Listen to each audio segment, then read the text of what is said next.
So, we are still in a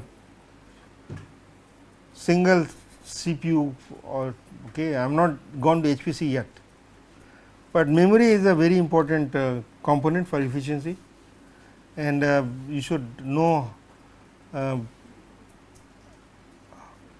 the role of cache in speeding up the code or RAM, you know. So, I think that part we cover in this aspect. So, memory, this what is unit 4, I am going to cover that. Okay. So, this picture you have seen it before, no? For so this is our CPU, this block, and so within this arithmetic and logical operations happen.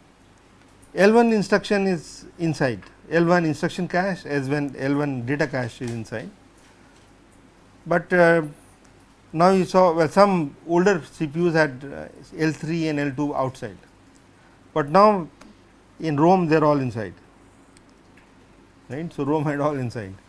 So, better idea to keep RAM close to the CPU processor, okay, it is faster. For ROM memory was outside, but in Apple they also got this inside, okay. So, technology is changing, and so if you get your memory inside, is faster. So, in terms of speed, register is the fastest, cache is slower than register, but it is still fast, and L1 is faster than L2 and L2 is faster than L3, and RAM is slower than cache, and hard disk is even slower than RAM, okay. And so, this is called DIMM, okay. And if you happen to open a desktop, laptop do not open it, it is not advisable unless you are very good at it, but you will find this things sitting inside memory channel. No? I had this memory blocks and you just put them, and these are the connectors. Okay. So, that connector is, so data sits here and it goes to connector and then talks to CPU. This SSD, right, solid state drive, which are better in the laptop, you prefer this SSD. While moving laptop, so this hard disk has, okay, you know the difference, no? Hard disk has a reader which is moving.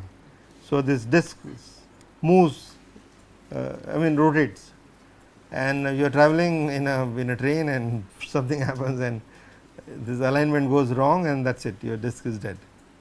So, for laptop it may cost you a bit more, but go for SSD. Anyway, but SSD does not have enough space, well, it has space, but it will be more expensive for same space. So, hard disks still are used because they are cheaper than SSD, but they can store, I mean I am going to cover a little bit, let us go a bit fast. So, this is a very important slide. I put register to hard disk and access time is called latency time also. So, one thing is we have a lot of data, so this CPU, and I am getting from memory. So, data flows like this. So, one thing is how fast can you transfer data. Okay. So, that is basically imagine the cars are moving on a road. So, how many cars can move, but so that is one, data speed. A second thing is called latency, when there is a red light and the car starts moving. So, it does not pick up speed right away, no. So, that is called latency, which is significant, but okay. So, both are important. So, these are rough estimates, rough number, and it will change by next year. This slide is useless. I will not say useless, but the numbers would have changed quite a bit. Okay. Actually, the numbers are changing here. I think L2 and L2, this part is not changing much, but the numbers are changing here, RAM and solid state. So, anyway, CPU numbers, registers are 0.2 nanosecond. Okay.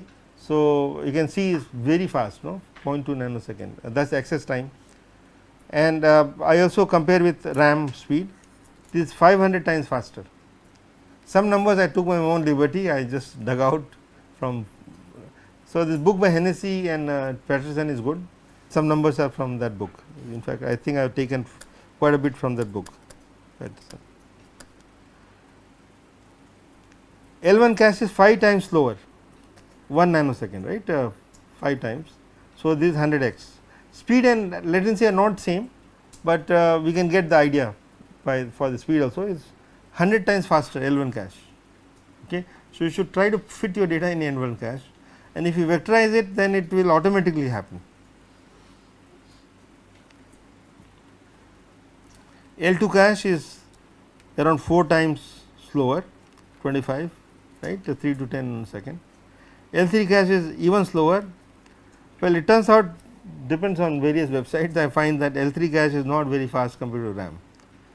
So, RAM and CPU connections are getting faster, these channels.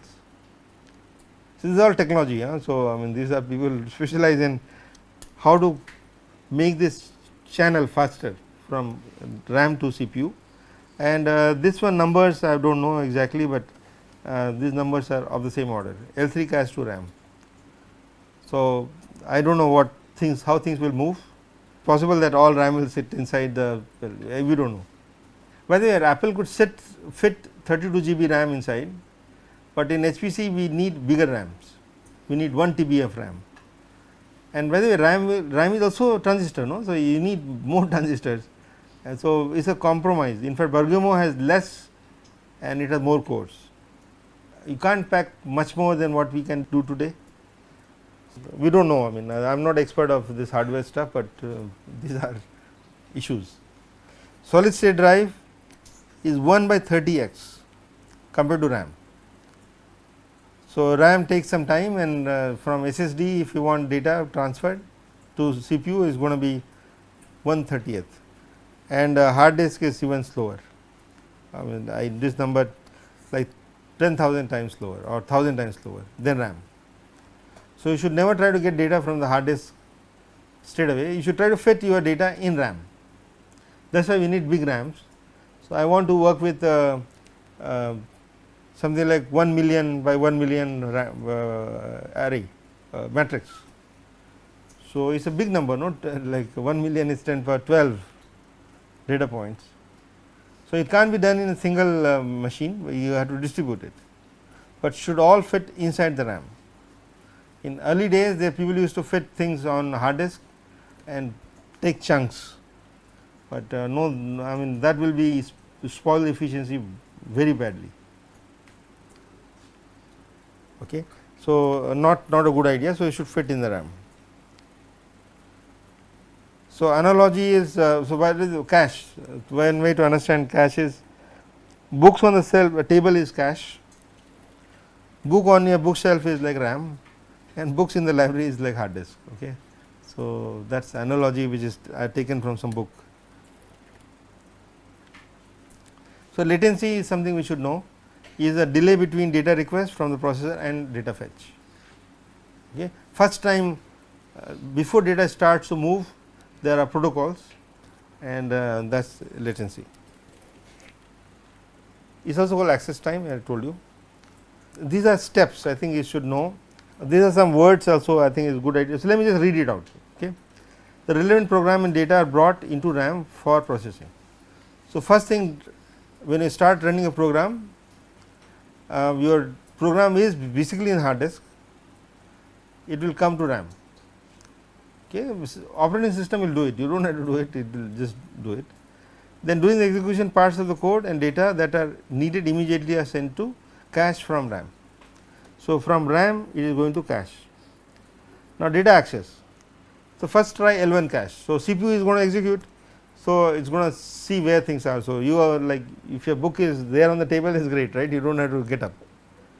So, L1 cache first tries that, if successful is called a cache hit. If CPU fails in finding the data, then it looks for data in L2 cache, and even that fails and goes to L3 cache. If CPU does not find the data in any memory cache, then it attempts to access it from your system memory RAM. When it happens, it is known as cache miss. These are the words which you should know: cache hit and cache miss. Okay. You should not, you should have cache hit. Okay. And you can immediately see that if you have a bad thing, if your data is scattered, then it is not good, and you should chunk the data in array. Okay. And I think that will suffice for this course. For cache and RAM, small chunk of instruction and data arrive at the registers. So, from cache is arrived at register, CPU executes its instructions and operates on the data of the register. For example, adding numbers, and output is sent to the cache, and from cache is going to go back to RAM.